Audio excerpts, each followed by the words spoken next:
കേരളത്തിൽ കനത്ത മഴയ്ക്ക് സാധ്യത 7 ജില്ലകളിൽ യെല്ലോ അലർട്ട് പ്രഖ്യാപിച്ചു.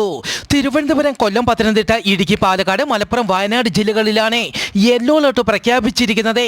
യെല്ലോ അലർട്ട് പ്രഖ്യാപിക്കപ്പെട്ട ജില്ലകളിൽ ഒറ്റപ്പെട്ട ശക്തമായ മഴയ്ക്ക് സാധ്യതയാണ് കാലാവസ്ഥാ കേന്ദ്രം പ്രവചിക്കുന്നത്. കേരളത്തിലെ ഒറ്റപ്പെട്ടയിടങ്ങളിൽ ഇടിമിന്നലോടുകൂടിയ മഴയ്ക്കും മണിക്കൂറിൽ 40 കിലോമീറ്റർ വരെ വേഗതയിൽ കാറ്റിന് സാധ്യതയുണ്ടെന്നും കാലാവസ്ഥാ കേന്ദ്രം അറിയിച്ചു.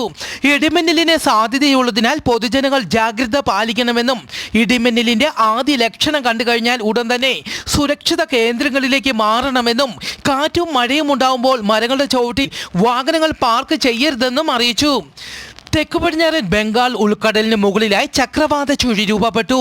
അടുത്ത 48 മണിക്കൂറിനുള്ളിൽ ഈ സീസണിലെ ആദ്യ ന്യൂനമർദ്ദമായി ഇത് ശക്തി പ്രാപിക്കാൻ സാധ്യത.